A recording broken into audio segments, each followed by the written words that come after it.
Palmer, the Executive Director of Green Mountain Academy for Lifelong Learning. I'd like to thank Bernhardt Academy and everyone involved in putting together this program. What you're about to see is an informative yet very moving presentation, and I'm happy to introduce the two people most responsible for pulling this together. Dr. Bernard Bandman and his wife, Celia Engel Bandman, are founders for the Center for Communication in Medicine, CCM, a Bennington, Vermont-based nonprofit. During the past 15 years, CCM has implemented programs and medical practices to help facilitate communication among patients, families, and healthcare providers. CCM's innovative work has been presented at conferences nationwide, featured on NPR, Vermont Public Radio, and in medical publications, including the Journal of Cancer Education, Journal of Clinical Oncology, and the Journal of the American Medical Association. Please join me in welcoming Dr. Bernard Bandman.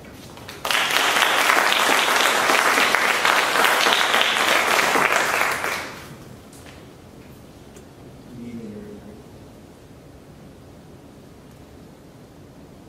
Well, on behalf of the Center for Communication in Medicine, I'd like to welcome you to this evening's program, which is difficult. Speak louder. Oh. Thank you. I did this last time. That's cool. Yes, I welcome you. The title of the program is Difficult Conversations, Aging, Health, and Choice. Pretty appropriate topic for many of us, especially those who are moving into their booming years. With age comes wisdom, but it also brings increasing possibilities for ailments and unexpected illnesses. How well are we all prepared for dealing with serious illness? Go to doctor's offices and they give you a lot of information. And then the question comes, do you have any questions? How often, you've probably heard, certainly we've heard, the answer from patients and families saying, I don't know questions to ask. We hope this program will help you be better prepared to communicate your questions and your concerns to those medical professionals who are taking care of you. You probably have in hand some cards for questions, so if there's anything during the program that you'd like to jot down, please do so, as we will have question and answer time at the latter part of the program. I'd just like to take a moment to add a little bit to what Gloria said about our work, and really address the challenges of communication between patients, family caregivers, and medical providers. Whether we like to think about it or not, we will all be patients one day. And how well we communicate can influence the care of others. Over these past 15 years, as Gloria noted, we have worked with patients, families, other loved ones, and members of the faith community as well, in thinking about the kinds of materials that might be helpful in terms of being better prepared. One of the things we've been doing over these years is presenting programs like we are this evening to the community. And we've also developed some interactive tools to help facilitate communication. Our mission is to educate all those impacted by serious illness, to help them communicate more openly, to share responsibility in making decisions together, and to respect the patient's values, preferences, and goals.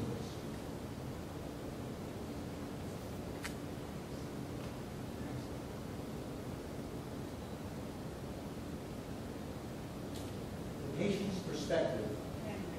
patient's perspective is often lost about the patient. This is not an uncommon response. especially when having to face unfamiliar language of medicine under emotionally stressful circumstances. Patients are often unprepared to talk with doctors, nurses, about the risks and benefits of treatment options, quality of life considerations, and the supports they need. While healthcare professionals are offered communication skills training, patients are unprepared to be effective communicators, and therefore not as actively engaged in decisions about care. Today, even the doctor's own voice has been steadily disappearing in the climate of managed care. In the current healthcare climate, there are challenges for doctors and nurses as well.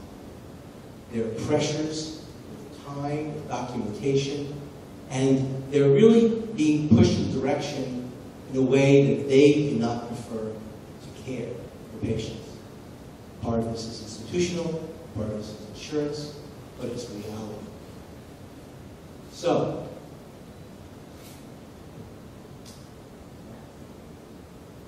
the best healthcare decisions are made. Patients and families can communicate with doctors and other healthcare providers who care. That's the bridge.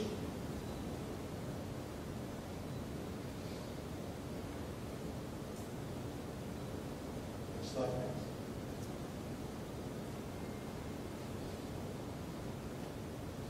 Speak soon. This is the initiative that Center for Communication Medicine has undertaken, and is the centerpiece of this initiative is the Difficult Conversations Toolkit. It's comprised of a video and a workbook, and it's based upon the actual experiences of patients who have faced serious illness. You will be viewing clips this evening from the toolkit. Using the workbook helps patients prepare to communicate with healthcare providers about subjects such as prognosis, coping with illness, speaking with family and friends, and hope. When patients express an interest, come in prepared to their visits with their doctors, ready to talk about these subjects, it makes it so much easier for these conversations to take place. It indicates that there's a readiness on the part of the patient to talk about these subjects, and it eliminates mind reading from the interaction.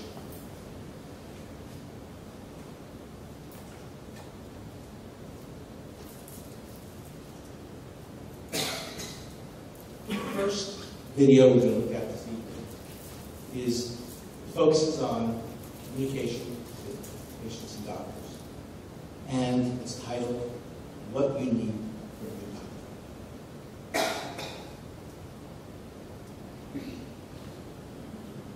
I think doctors need to be open and honest with people about a lot of things in terms of letting them know what to expect. Maybe even sometimes writing it all down for them, because when you're there talking to a doctor, you hear the prognosis and the diagnosis. You know, somebody's there with you, hearing the same thing. You miss a lot of the communication that's going on. I wanted to just sort of hand this over to somebody. I wanted to find somebody I trusted. I wanted to know enough to be able to get a sense if I thought they were heading me in a good direction or a bad direction. Did I need to ask more questions? We really want to know that they care, that they're going to do the best for us, that they can, that they do have something that can help us, not cure us, but help us. We want to know that. We need to hear that. You don't have to change the reality. You don't have to wipe out the hope. You know, there are things that can be tried, which is what we did. And we'll see how they go, but, you know, here's what we do know, passion is a big piece. Well, I think the most meaningful is communication. I mean, being able to, when I don't feel well, or I'm scared, or I have a question, I can pick up the phone and relatively quickly get an answer. I think communication is key. Well, I guess it's fair to say that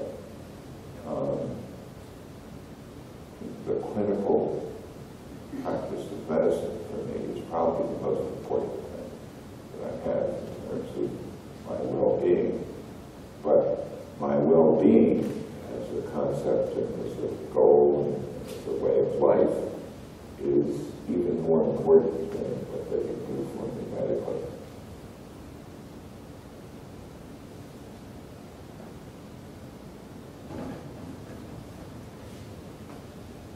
I'd like to ask the panel to please come up to the stage. Thank you.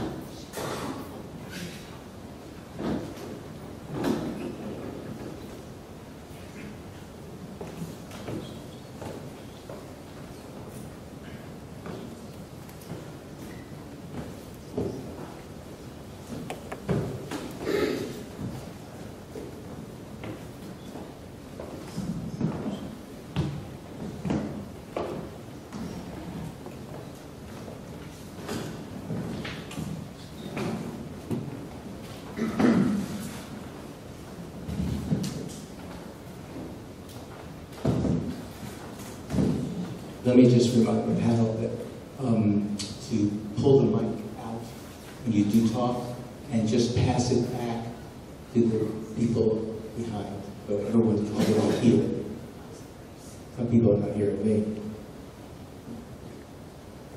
I'd like to thank the panel, of course, for their willingness to share their experiences and perspectives, and I'd like to introduce you to them. Marianne Kennedy, who provided me with an abbreviated bio. Pretty long. Many of you do know Marianne. She's an attorney here in Vermont, and she's a former member of the Governor's Council on Domestic Violence and Sexual Assault. She's a member and presenter at the Academy of Public Health and Criminal Justice at John Jay College of Criminal Justice in New York. Marianne is a leader in restorative justice practices and program development. She's a graduate of the Vermont Law School. Today, Marianne is a private consultant, trainer, and presenter, and health policy analyst to many national nonprofit boards and principals. Her focus is on implementation and strategic planning of health policy, restorative justice programs, including long-term care, Medicaid, conflict resolution, drug court. I can go on and on. She's just an incredible advocate for so many. Marianne lives in Shaftesbury, Vermont, with her husband, Shane. Shane. Again, a long bio, but I'm going to keep it relatively short.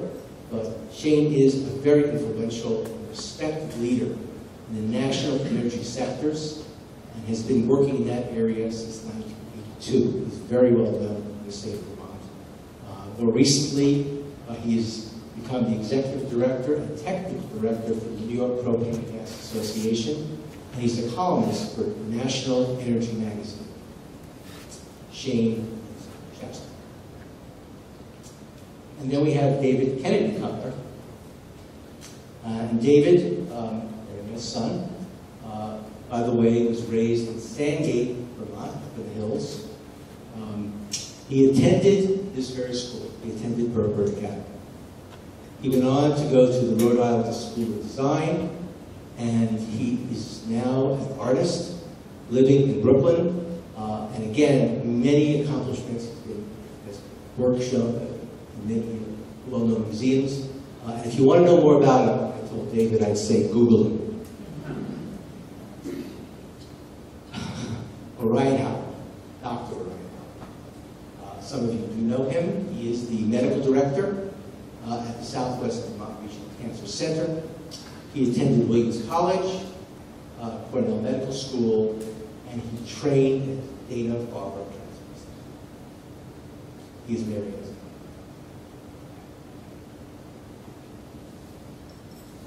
Dr. Michael Welfare.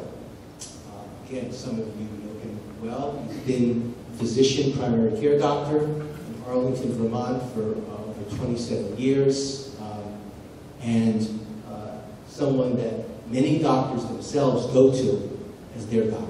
So that pretty much says it all. He attended University of Wisconsin Medical School. He interned in Arizona, at the Arizona Health Sciences Center in Tucson, and he is certified by the American Board of Family Physicians. He is now the medical director at Phil Valley.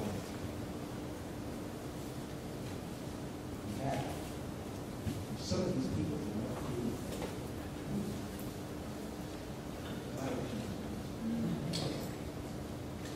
Celia, who I know pretty well. As we said, 15 years ago, we started a nonprofit to address doctor-patient communication and try to improve it.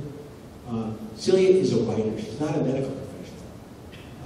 But she and our organization had a very unique opportunity to implement a program at Southwestern Vermont Cancer Center in 2003, in which Celia, serving as a medical humanist, documented the patient's experience of illness, what they understood about the diagnosis, prognosis, how they would deal with treatment symptoms, and she wrote this note in the patient's own words. It was given to the doctor, and it served as a tool to help facilitate communication. That program was from 2003-2005, and in many ways, this Difficult Conversations Toolkit is built on that model.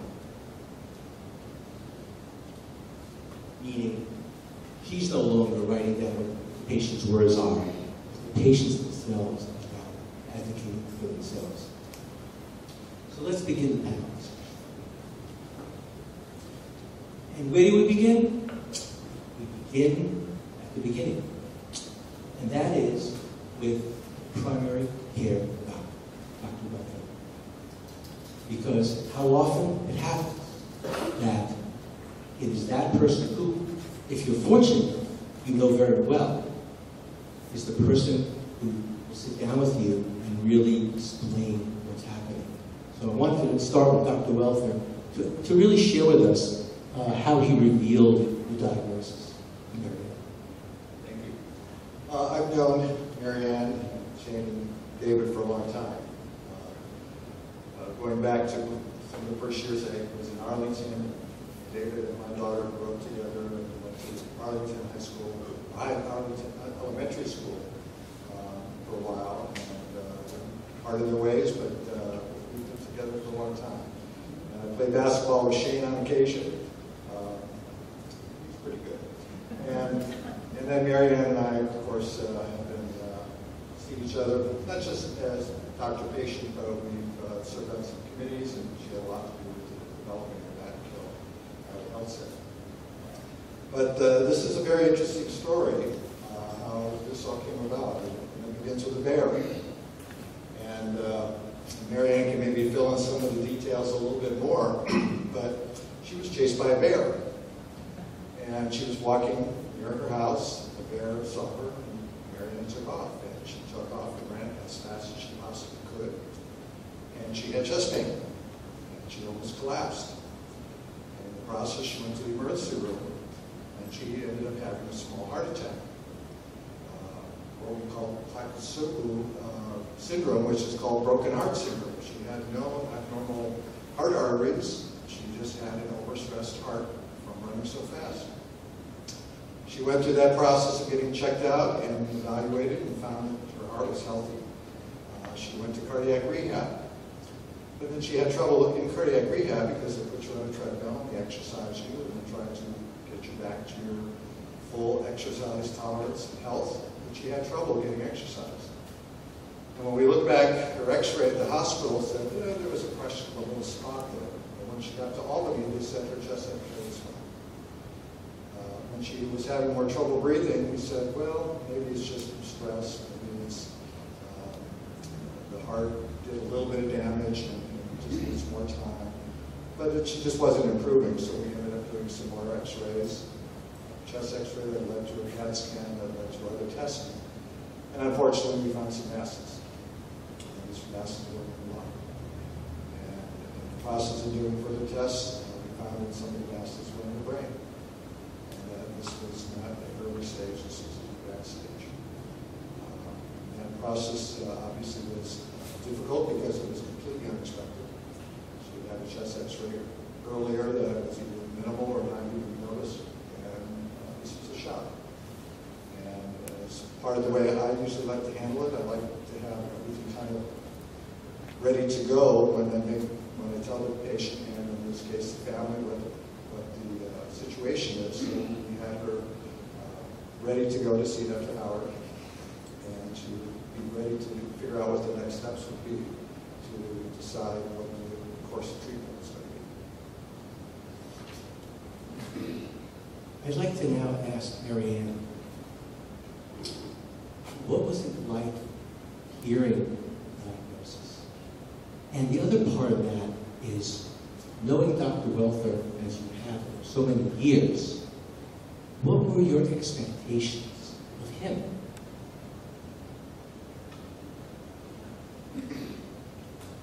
I think, can you hear me? Is this on? Well, when I first heard the diagnosis confirmed, I had an inkling, everybody did, something was very serious and cancer hadn't been ruled out. I was almost praying I had something, fixable. I'd even, take something that would set me back for a while, and that C word is very scary. When I finally got the news, there was something surreal about it. It took a while to sink in, and I was absolutely devastated. I don't know how else to put it. You can't really put it into words. It scared me to death. I'm still scared. I'm scared all the time, to be honest. But I work very hard at not thinking about that. I'm very fortunate I had Dr. Welther, not just as my primary care physician, but as a friend, because he knew my medical history. Not only that, what's important to me, we had a relationship, a friendship. So he understood the way I think, my weird sense of humor, and how I go about things. So that was really, really important. And Dr. Welther was very supportive that way. He also listened a lot. Initially, I wasn't doing very well until Dr. Howard did some great stuff for me. And I was very down. I was actually preparing myself for anything, including the end. And having conversations with Mike about that, he was really open and receptive, and never kind of shrugged his shoulders and turned me off. So all of that was really, really important. I don't know what else I can say about that, but the communication is important, and for me, at least personally, what's most important is developing a relationship with my caregivers, because I'm a relationship-oriented gal, and I want them to like me. I want to know more about them and what they do in the world, so we can build a trust and work as a team. We'll have a chance to talk about more. I just wanted to now bring in Dr. Howard, who now comes onto the scene. So, in terms of your part in this, could you tell us a little bit about how you introduced not only the diagnosis, which was kind of clear, but how you talked about the treatment and what Marianne could expect? So realize when I first met Marianne, I'm in a bit of a predicament in the sense that I know before I walk into the room what I see on the computer. So I know that Marianne has lung cancer. I know that it has spread to the brain. I know that's a very serious situation. And I immediately know as I walk in that I'm going to need to very carefully balance hope and reality and possible realities, because there are many. But I know I'm dealing with a very serious situation in Marianne. And I know I need to convey the seriousness of that. And I need to do it relatively quickly. I can't wait for a fourth or fifth visit to start to talk about the seriousness. But I know I can't take away hope. Certainly, I can't take away hope when I haven't met the patient yet, and when I really don't know what we're going to be doing yet for treatment. Because realize I have some patients that are going to be in a situation like Marianne's that are going to want me to act in one direction. And I have other patients that are going to want me to act in very different directions. And by that I mean I have patients who are going to say, I'm willing to go through anything to try to get better. And I have patients who are going to tell me, I'm not willing to go through anything to try to get better, and I would just rather go back home. So I need to convey all of that in that first visit. And I can't do that until I read the patient, until I get cues from Marianne about how she wants me to start to broach that with her. And so I have to be prepared when I step in there to go in 10 different directions based on what I encounter from speaking to Marianne. The other really important thing that I knew that Marianne didn't know at that point is that not all lung cancer is created equal. There have been amazing breakthroughs in lung cancer treatment, and we have certain types of lung cancer now that are dramatically easier to treat and have a dramatically better prognosis. And we didn't know at that first visit which type of lung cancer Marianne had. So when I talk about the possible bad realities and the possible good realities, we couldn't go there yet. Even if we wanted to go there, we didn't have all the information. So that's what I'm thinking of as I step in there. I have to take cues from Marianne. I have to deliver some scary possibilities. And I have the ability in her case to throw out that hope of maybe this is going to be that type of lung cancer that's going to be easier to treat. And so I know I want to deliver those things in the way that she tells me is the right way to do so. Thank you. We'll talk more about that. Marianne is able to have the treatment that brings about some very promising results. Let me just ask now, Marianne, Jane, and David, as a family, what were your expectations of Dr. Howard? And the other part of that is, how did you prepare for your visits with Dr. Howard? So maybe we'll start with Jane. You want to tell us? First of all, there's nothing that you can do to prepare. When you first find out, I liken, before you get the diagnosis and you hear what's happening, the light's on, you can see everything, the sun's up. And when you hear this, the whole world goes dark. And for probably the better part of a month, from the time we found out until we got a better handle on what our treatment was going to be and what the percentages were, the world was just dark. It was black for me, and there wasn't a lot of hope, and I was scared to death. And people would say, you know, how are you dealing with this? And I would joke. I said, it's kind of like having kids. There's no manual for this to tell you how to do it. So I think the short answer is you just roll with it, because I really don't think there's anything you can do except get up every day and keep breathing and keep going forward. Sorry, the question was about Yes, it's about Dr. Howard. Now this is all new and you have a developing relationship with him. But in terms of your expectations of him, and in what ways were you preparing for the visits that you were having with him? Because you came to many visits with your mother. I think that the position I'm in as the child in the situation and living in New York City and at a slight remove, I have a maybe unique experience of feeling slightly disconnected and connected to the situation at the same time. So from as soon as we found out the news, I came up really quickly, and what I did notice there was so little to know immediately, and we were immediately thrown, the cancer was so serious, we were immediately thrown into treatment, which immediately started with brain radiation, which was all before meeting with Dr. Howard. So my mother was essentially undergoing treatments that we didn't fully understand and hadn't really conversed with anyone.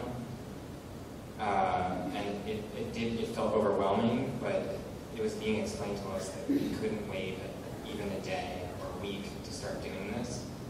And I would say that from my position, I was immediately on Google and looking up as much as I could about as many things as I could, almost blindly, trying to figure out what is this. And so I think in some ways we had a lot of questions.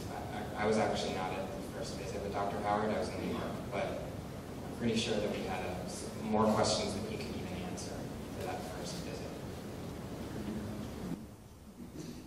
Okay, we're also considering time. Oh, please. Some of it was, without getting too technical, I went over to Dartmouth and had this, I don't know what it's called, some kind of mutation test to find out exactly what kind of cancer it was, and I want to tie this to something. And Dr. Howard was waiting weeks for that report. I'm not sure why it took so long, and he was anxious about starting treatment. But when I talk about relationship and what's important, I mean, we were all horrified, was Dr. Howard got the report like 9 o'clock, I guess, some evening, I'm guessing on his cell phone or something. He actually called me up at home to say the report was in. I was, I think, already in bed, but just that in itself, I was so grateful that my doctor cared enough to call me in the evening from his home to let me know the results of something that was actually not, which was better news at the time. So an example of what's important, it's the communication, it's also the nonverbal communication and the action that the doctor takes that's really important, at least to me. Max, can we go to the next video, please? Sorry, we'll have a I'm chance. avoiding any possibly difficult conversations with my friends and family. I'll put it off to another time. I just don't want to deal with it right now. What about my children? What about my wife? What about my life? As by all accounts is going to head downhill. I had another appointment. This time my wife was with me. And the three of us talked together. It was important to me to have my wife understand exactly what I was facing. I feel like I have to comfort and protect my family members and several of my friends. I resent that a little bit. I feel like I'd like them to be comforting and protecting me. Well, maybe even just denying myself help from them. They want to help, they don't want to be protected. Well, I'm worried about, how people can live with me. I think that's always a problem when I'm going through some of this. And my wife's been very good about that. But it's got to be hard on her. when somebody is trying to bolster you up, cheer you up, help you feel better, motivate you by telling you that it's going to be okay, and you know it's not going to be okay, but you can't say that to them, that's silencing to me, and it's like pretending what's not happening. Pretending what's happening isn't happening.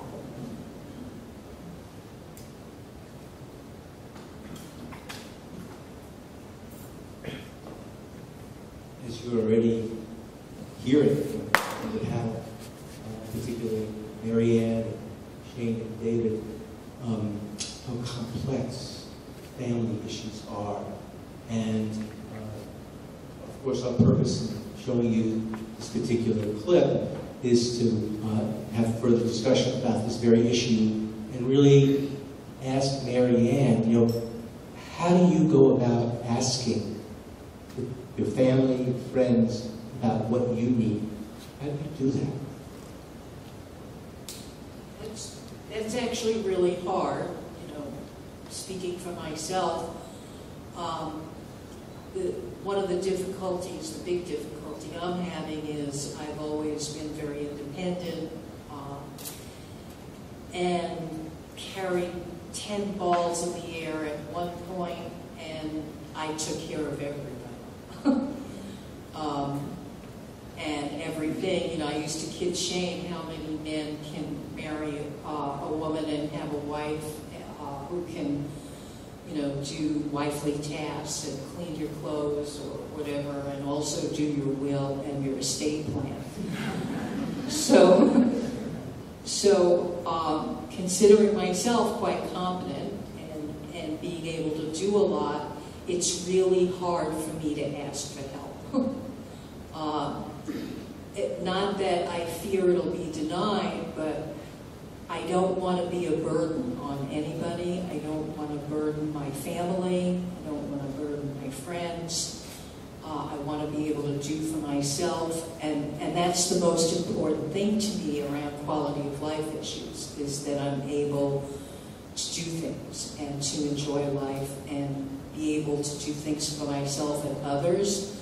What's interesting, I find myself apologizing a lot to David and Shane about things that I probably shouldn't be apologizing for, because I feel in some ways I've let them down. I know that sounds really silly intellectually, but I have high expectations, I guess, of myself, and I take my obligations to my family very seriously. And I have certain limits now that I don't like, and I'm trying to learn to live with. And that's one of the things I struggle with big time, because I don't want to lay any additional burden or ask for things from my family, although I'm doing it. But it's really, really difficult for me, and I probably don't ask enough. Which, again, in terms of what Laura says in the film about protecting family, Well, it's protecting them, and I feel when I say it's devastating and I'm scared to death having the news, I worry about David, I worry about Shane all the time, and I'm still Marianne, this goofy, crazy lady. I went to see Led Zeppelin the other night, but I'm still another person. I'm still the person I was, and I was a hovering mom, I guess, and very involved in both their lives, and I want to continue to be that way. And in many ways, I think I was a strength to both of them. So to have that role reverse is really difficult for me, especially. And I don't want them to worry about me, but I want them to help me. And I worry all the time about how my illness affects their life right now. I know it has a huge impact on both of them. I wish it wasn't so, and that really is also very difficult for me to deal with, because I'm sure there's a lot of moms in the audience too. You know, you always want the best, and at least for me, I always wanted my child to be happy all the time, even though that's unrealistic, and it's just not a happy time for this family. But at the same time, you know, I don't mean to ramble, I'm discovering some things about both my husband and my son that went unnoticed before that feel like real gifts. So it's not all bad, is what I'm saying. I just wanted to ask. Sorry? No, it's okay. Again, I said this to you before the program, that I find myself having to interject at times because I'm also aware of the time of the program. So I wanted to give Shane and David an opportunity to really talk about, okay, because you're describing, there's mixed messages, there's not wanting to impose and yet needing things from husband and son. So my question for you, for each of you, is like, so what role do you find yourself in caring for your wife, in David's case, for your mother?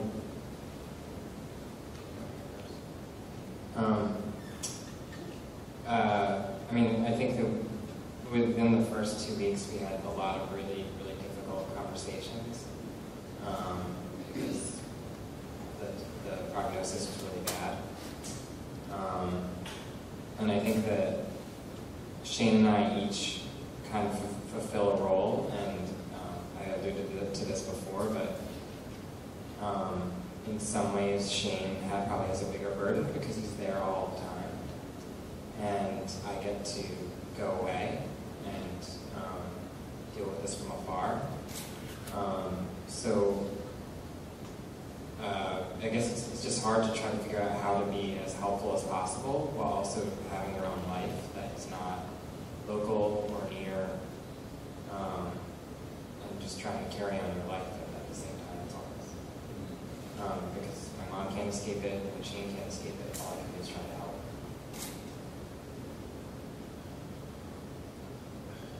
If there's a formula for how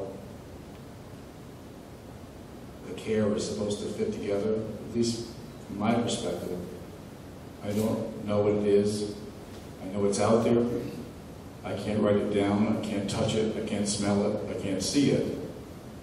It's just something that just kind of happens from your gut.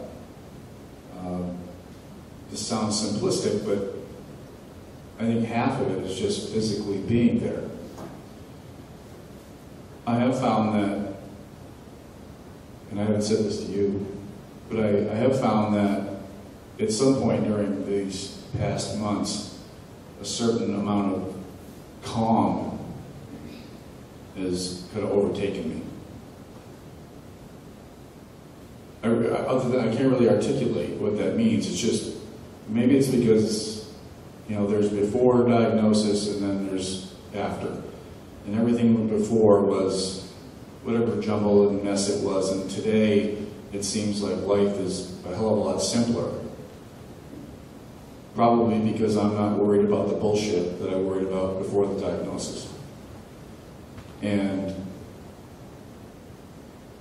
although it is constantly in the back of your mind, I'm not really conscious of it. But I feel almost more at ease now that we're past the diagnosis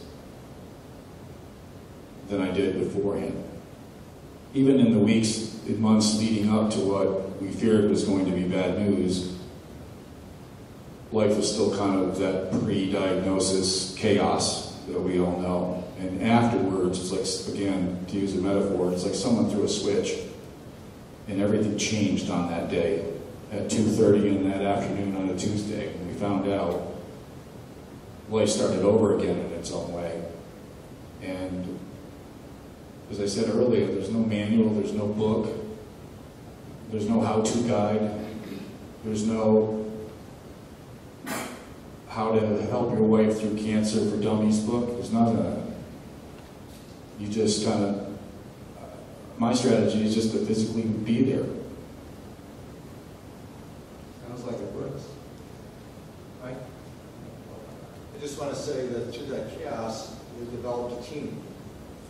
And it wasn't planned, and it wasn't, nobody decided who would do what, but that's what happened. And Shane became the recording secretary. So he would, at least at my visits, and Dr. Howard would jot down all the information. I take great notes. He takes great notes, he has another job in his future. And David became the researcher, thanks to Google and whatever he could find. And they worked together as a good team. We had a team of physicians and other caregivers that were also playing their role. And that's the best case scenario. What's it? Listening to Marianne and asking for help, I was reminded of the countless patients who talk about that and being the burden and what do you say. And sometimes when I was doing the work in practice, I did a fair amount of improvisation. And I said, why not just say thank you? Because you're creating more of a burden by saying, oh, I don't, I feel terrible, I want to do this. It's the opportunity to be able to let people help who feel helpless, who want to do something. So I think just, thank you is simple. Yeah. I want to just say something. You can open for others to also talk. Talk to the mic. Because one of my hats, which some of you know, is that I'm a psychologist, and almost for the past 30 years I've been at the Cancer Center in Bennington. So I've been taught a few things over the years. And one of the things that maybe seems obvious, but really not so, is that the emotional reactions to dealing with a very serious diagnosis is fear. Marianne's talking about it. It is anxiety.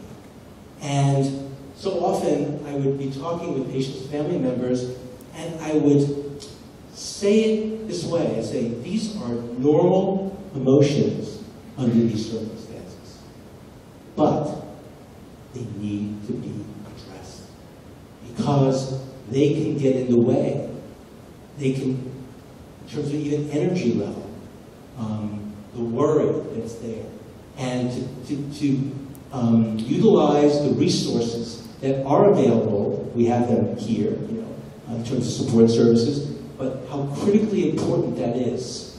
And we're fortunate enough that we have doctors and nurses here who make that known. So, when we're talking about that, you're talking about, you're scared to death, Mary. It's just like, and Shane even talking about, in a way that your worry, your anxiety came out in that you realized the best I can do is just be there with my life.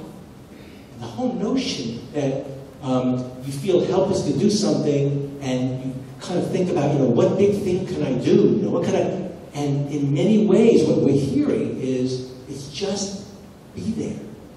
Just reach out. And it makes a huge difference, and that's what you're talking about. And what ends up happening, as Dr. Welfer is saying, and it's really so much of an emphasis of this program this evening, it's about building your own team.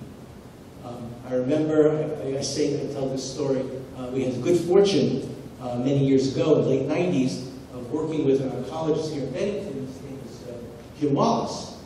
And Jim Wallace was the first oncologist in the state of Vermont.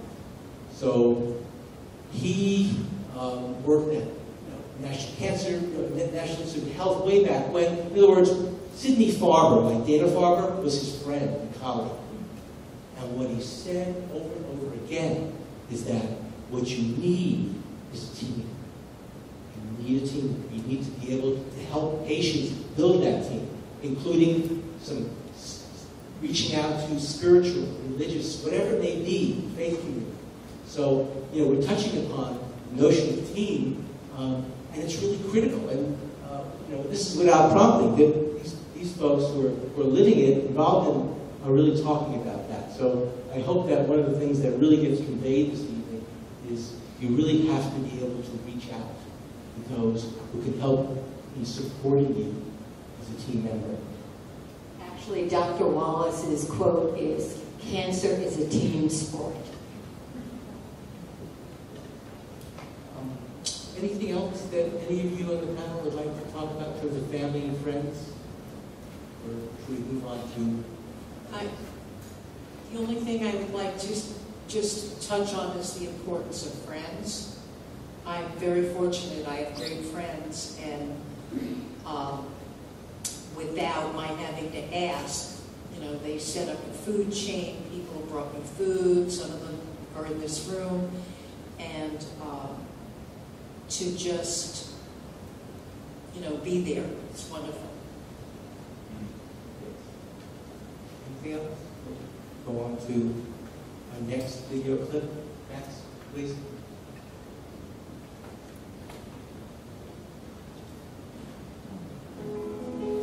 I hope that whatever happens, that people understand why I made whatever decisions I made. And I hope that somehow there's a way to make it easier. I don't hope for a cure for what I have. I'm buying it when they say that it's not curable, and I understand physically why to a certain extent. So, but I do hope that medical researchers are going to come up with a lot of different fixes for us. At least one good one. Preferably a lot of choices. That'd be good. But I'm getting a great deal of comfort thinking that there might be something, someone, some being out there looking out for me who really cares. Hopefully, when the therapies we're using now don't work anymore, there'll be new drugs out there to follow on. So that's my hope. But, I'm really thankful for all the blessings we've had in our family. We've had some challenges, but, I think it's important that you believe in something. I hope I'll be able to face the end of life with a degree of who I am now. My hope may require me to take more direct action to get some of those benefits. Because I know that my time is limited. It used to annoy me when the doctors say, well, we all know that we're going to die. And, so what's the big fuss about? Well, the big fuss about is that I have a limited period of time, by most definitions, a short period of time, before things go into a decline. I want to make those days, weeks, months, years as pleasurable, meaningful, rewarding, all those words, as I can. That's what I hope for.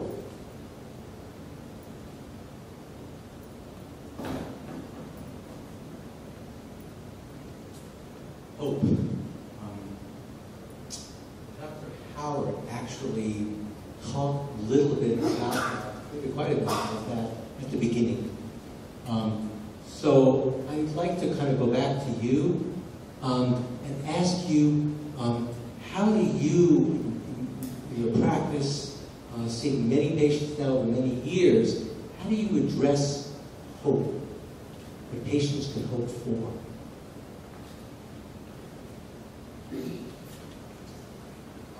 That's a hard question, Bree. There's always hope. The question is how you define it. I meet people who I know are not going to live for more than a few weeks. There isn't the classic hope that most of us would think of in this room. I'm not going to promise or suggest to that person that they're going to be okay for a while, or that we're going to come up with something miraculous in the next 3 weeks. So there, it's modifying the definition of hope. The hope there is for comfort, quality time with loved ones. What your last gentleman said in the video clip there. He said if it's days, weeks, months, or years, I want to spend that time to the best of my ability. So you have to define hope differently. And then there's people where I truly know they're going to be okay. A young patient with Hodgkin's disease, where I know there's a 98% chance of curing, and hope is not hard to define, and it's very easy to explain. And then there's people like Mary Ann, where it was a quagmire at the beginning. I mean, it turns out Mary Ann had this mutation.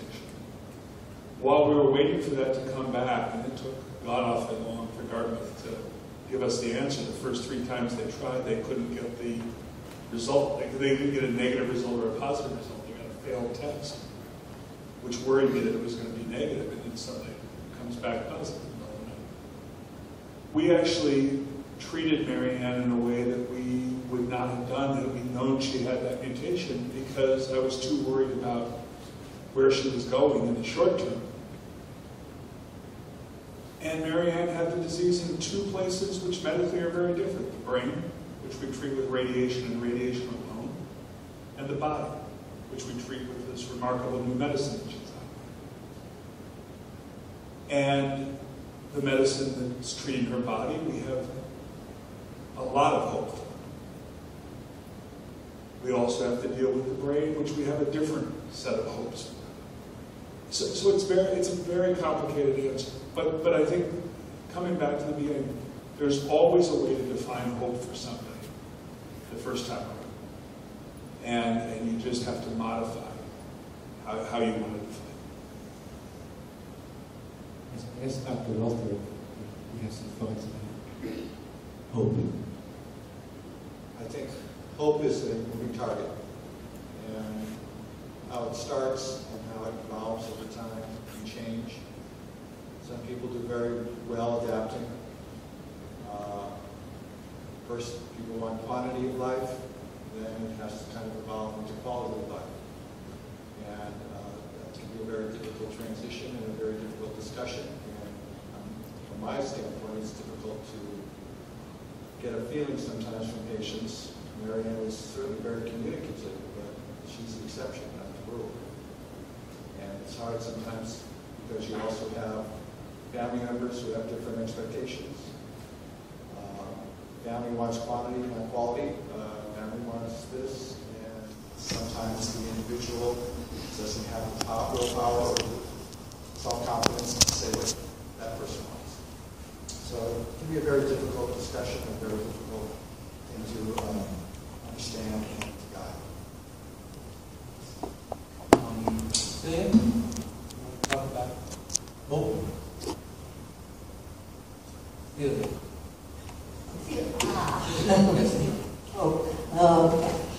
Actually, I was thinking about Laura in this chapter and her hope that there was a way to make it easier, and that whatever choices she made, that her family and friends understood.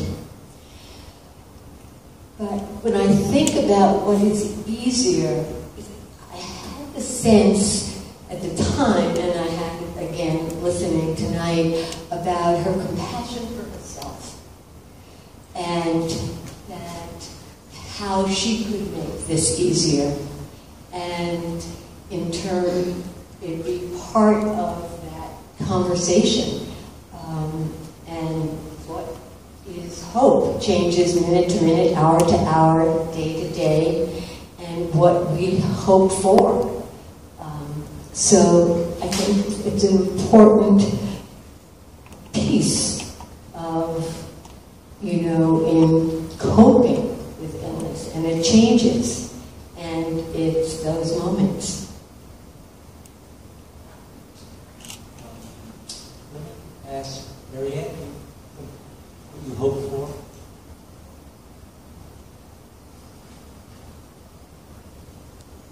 I'm not sure.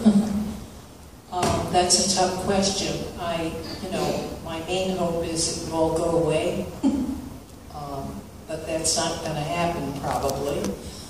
I guess my biggest concern, I'm a very playful person. For those who know me, and I really enjoy life, and I enjoy my family and friends a lot, is that I'm communicating what I want, and quality life is the most important thing. And I think I communicated that well to my doctors and people around me, but I worry about that a lot, mostly, and this is tied into hope, that the people I've communicated to understand me and know me well, and that's part of building a relationship with your caretakers and your physicians, that in the event I'm doing very well right now. Dr. Howard has me on a great drug that's helping me a lot. But if things take another turn, my biggest fear is not being able to make those decisions for myself, and that I've made myself clear enough and I've communicated enough my wishes and what I want, and that the folks around me and the team will ensure that those wishes and desires are taken care of in a very compassionate and way, and to not interject their stuff into it, and really put my interests first. And I actually worry about that a lot. And if I talk about hope, that's believe it or not, the thing that I can hope for the most. And to get more energy, I hope for that a lot. I keep struggling with that. That's my biggest problem I probably, pre my diagnosis, I probably had the energy of 10, 20-year-olds, and now I'm probably closer to normal. But to me, it's important to be able to do stuff, and that's what I hope for, that my team can help me in those respects, to be able to do more, to enjoy each day and what I'm doing, and to be able to do things and be with family and friends. So that's my biggest hope. Can I ask Kate another one of those questions? What do we hope for?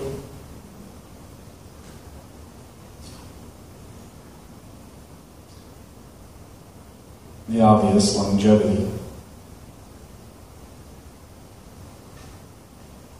I hope that every day is a good day, because over the past few months, we collectively have come to know well the difference between good days and bad days. And there are bad days. And they come at random, and there's no particular reason why they're a good, bad day, but they just come. So what I hope for on a day-to-day basis is that it's going to be a good day, and that she's going to be happy. And I hope that she knows that I love her more than anything. I guess that would be a good day.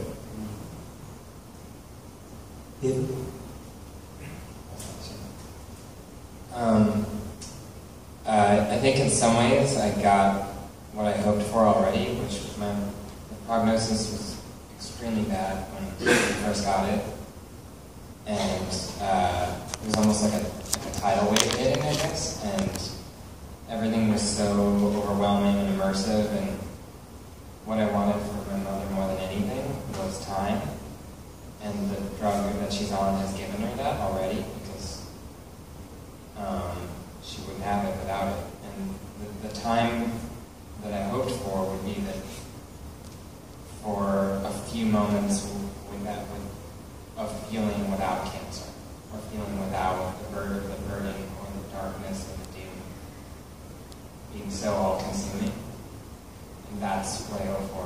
A lot of people, friends of hers, would call me and say, what's on her bucket list? Go to Tuscany, go to, and it's like, have they ever been around someone with cancer? Like, that's not a very comfortable way to spend your time. Like, it would probably kill you.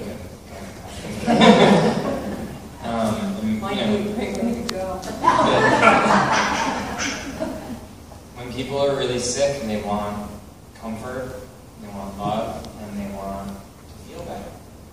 And those are extremely simple goals.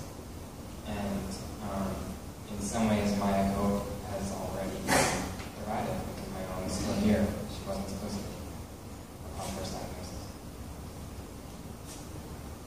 Tell you, Dan,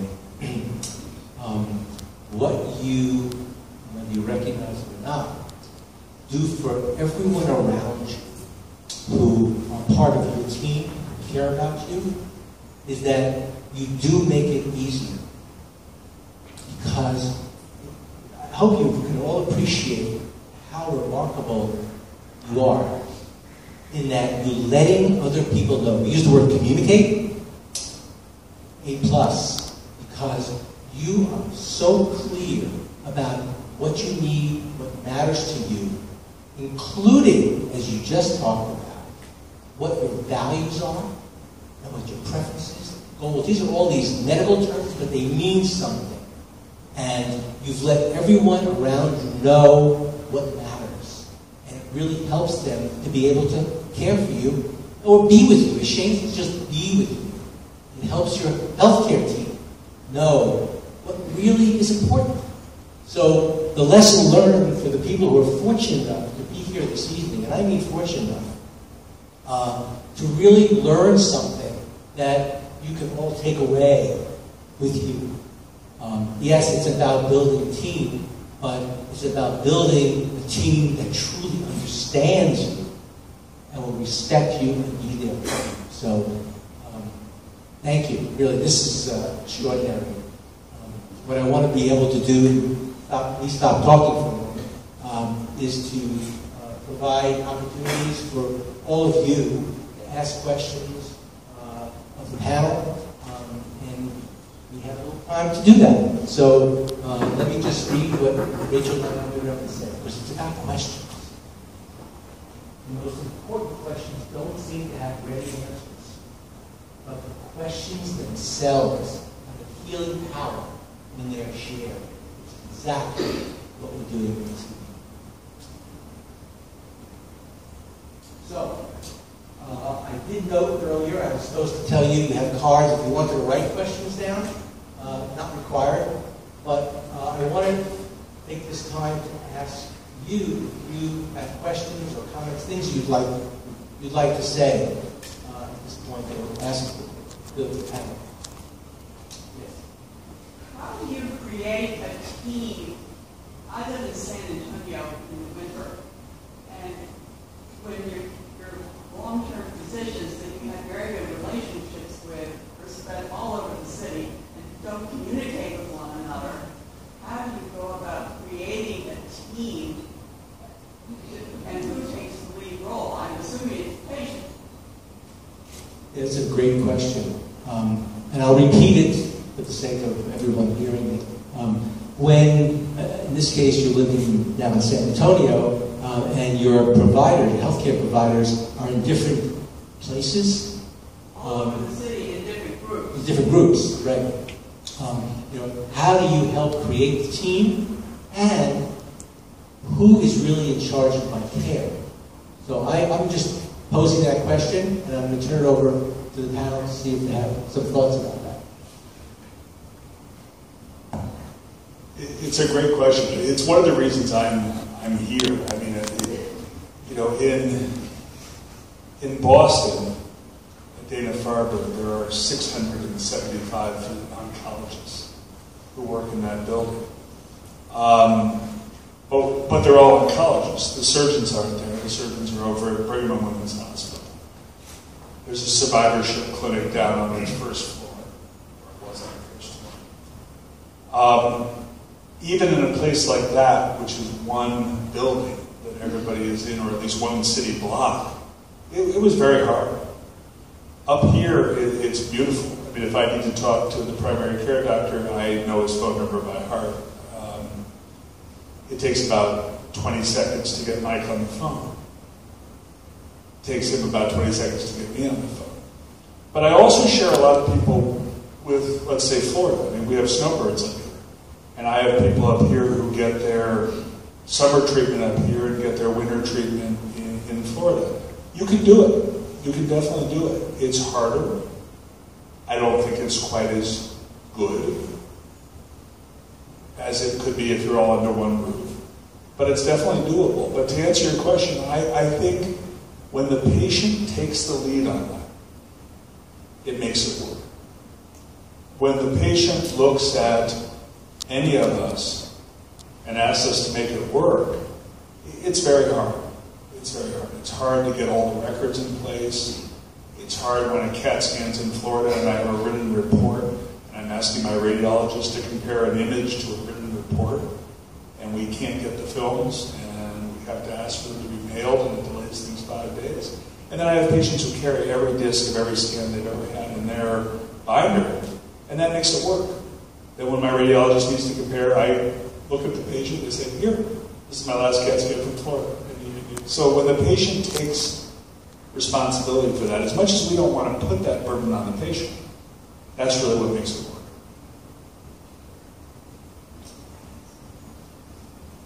As a primary care provider, family practitioner, I've known this family for years, even before they had cancer. I think that makes a big difference. And I think the individual needs to find that doctor who is their quarterback, if you will. Preferably somebody who knows them and who you know and trust. And even though I may not see her for a month or two because she's going to 6 other doctors, she knows that she can come to me, she knows that she can call me, and I know her. And I think that's a big part of it, whether you are in 2 different cities in 2 different states or whether you're in 6 different offices in one big city. I think you still need a quarterback. I agree. I think particularly the primary care physician, you know, if you are comfortable with that person, can play a really important role. I mean, I can text Mike and, you know, talk to him whenever. If I need something, you know, I can run things by him around dealing with the other doctors. So I think that the patient does have to take responsibility, but having the support of the primary care physician kind of as a coordinator and the receptacle of information from everybody is really important because that's who I can communicate more easily with. You know, I'd like to say something because there's this belief, and we've been trained over many generations not to burden our doctors. And so we don't want to come in and ask them questions, we don't want to offend them. And what Dr. Howard and Dr. Wealth are really talking about, and now it's really our experience and really the focus of our work, is about patients being in charge of their own care, taking the lead, coming in prepared, and what you're hearing is it makes it easier for the doctor or the nurse or wherever you'd be meeting on a particular visit. Easier. You know, as I mentioned earlier in the beginning, you know, there's even greater demands on time, pressures on medical providers these days. So, you know, you're hearing it here, and I think that's a message that really needs to be magnified, that you're actually helping your doctors and nurses when you come in prepared. I can give an example, and I'm sure Dr. Howard will attest to this. We come in, I think, very prepared. I was a trial lawyer for years, so I actually have that model, a trial cancer book, which is a huge binder, organized. I have every report, Shane's notes, David's research, every appointment, and that goes with us, with me to the appointment. So being organized, the doctor's time is valuable, you want to make the best of it, and knowing what you want to talk about is really important. The other thing that's important on the doctor's side is time. Ernie brings up time. What I found is my physicians give me a lot of time. They spend a lot of time with me. I have a long visit with Dr. Howard. I never feel rushed at all. And, as I say, relationship's important to me, and I'm thinking just briefly of Shane when we first met Dr. Howard. I said something about relationship with my physician, and Shane said, she gets really attached quickly. and I do, the whole trust and feeling cared for is really important, along with all the statistics and percentages. Because if you feel ignored or you're not comfortable, you've got to say something. And if your doctors don't help you that way, then maybe you need to look at other alternatives. But the doctor isn't going to know. He sees a lot of patients, I imagine, unless you communicate and express what you need and want. Just quickly, Mary Ann also does a wonderful thing. So usually what I'll do is I'll explain what I think is going on to the patient. I'll say, here's where I think we are, here's how, and then Mary Ann will look down at the list and she'll say, okay, I have 19 questions. And then she'll do a beautiful thing, which not everybody does. She'll look at the question and she'll say, okay, you already answered it. Done, done. Okay, wait, here's one. And it's a beautiful thing because she comes beautifully prepared. But unlike some patients, she does not subject you to the 19 questions if you've already answered 17 of them.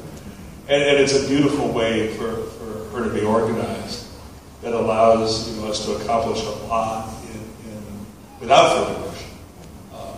It's a wonderful thing. It works. There's more questions on it. Yes, ma'am. I know these gentlemen very well, and I appreciate both of them. But the thing is, I don't like to speak of cancer as tidy, but it's in one basket. And supposing what you're dealing with is not a tidy element. It's something that I have 7 doctors, I just counted them on my fingers, and I have 7 things that have to be addressed. And I don't know how you make a team out of that. And if you have something that is different and unclassifiable, it makes it really hard because you don't know what's going on. My liver and I are a team. Yesterday evening, yesterday night, last night, I got up and my muscles were hurting. Really thought, PMR, I saw. And it was just, my head went like this. And I couldn't hold on to things and I went over. When I fall, I was so far, they're lucky. I not hit any corners or edges. I just fell. And I was able to get up. So I told her about it when we first met. And she said, well, I think you're getting a spell. Spells are what I get. And it just brought it down to the ordinary. It was just one of the things. I get frightened because I don't know what it means. So what you're really talking about is having multiple problems, many different problems, and how do you coordinate all the care with the different providers? Because there are so many different symptoms and you may not know what's related to what. So let me ask the panel if they have any thoughts about that kind of situation where you have multiple problems, many providers, and how do you coordinate? Even who do you call?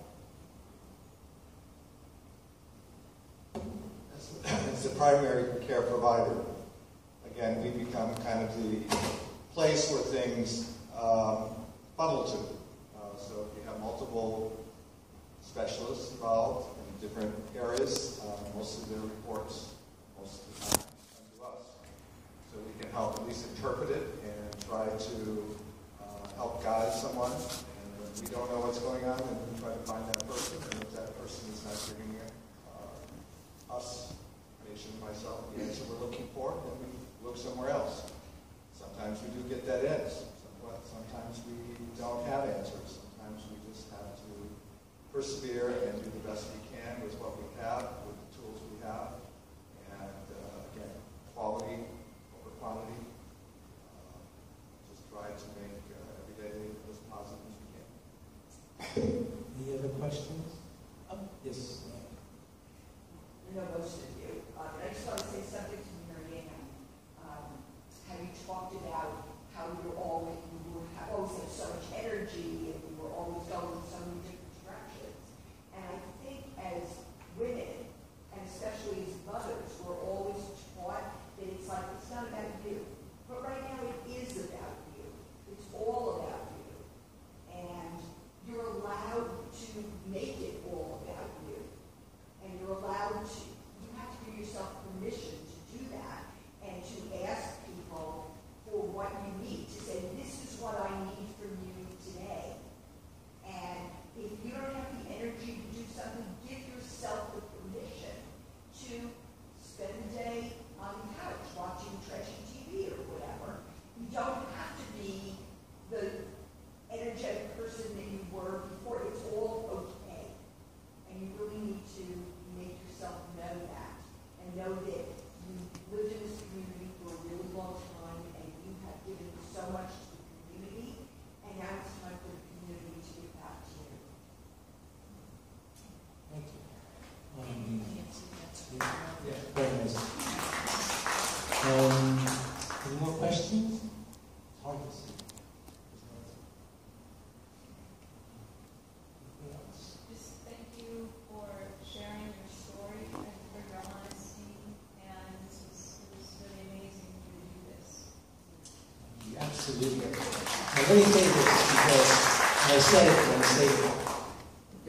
I'm really so grateful that you're here tonight and sharing your experiences, heartfelt, your perspectives, wise perspectives, and in every way. And I mean this, that you're showing us what it looks like to have a team, to be together and working together. So it's remarkable, and as I said before, I'm saying it again, take heart and take it with you. Mary Ann makes the point that it's critically important to be able to, one, be prepared, and you heard about our preparation, Shane and David, but be prepared. She kind of does it her way. To come in prepared, to communicate openly, to really help your doctors take better care of you, the care that you want. We all have different values. We all have different preferences. We're all different. But the only way those are going to be honored is by being able to say that openly. And you'll find there's a very good response to that. So I want to thank all of you for coming. I want to thank in particular our fabulous panel, but also folks up in the booth there. These are all Burton Academy students who are running the show upstairs, and I appreciate that.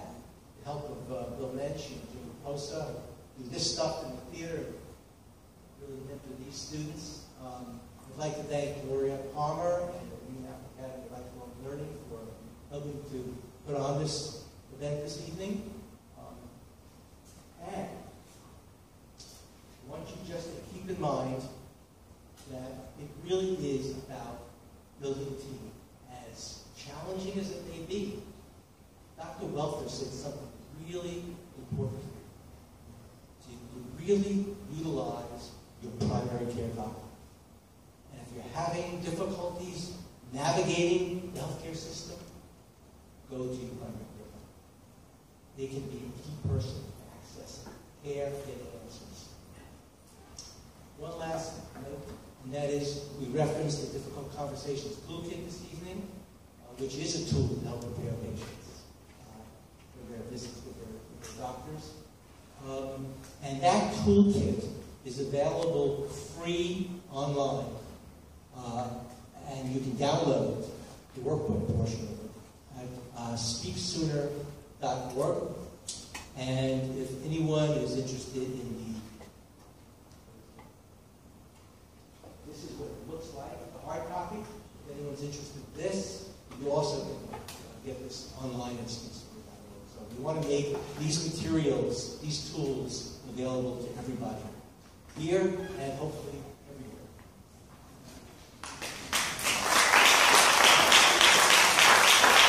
One last thing. Yeah, I'm not supposed to say this. If you go to our website and you sign up, you will be able to get the latest news. You'll be able to find out about all the current events that we're doing, and you'll be able to read Cecilia's blog. And then so I'm putting a plug in for that, which is really good. Thank you all for coming.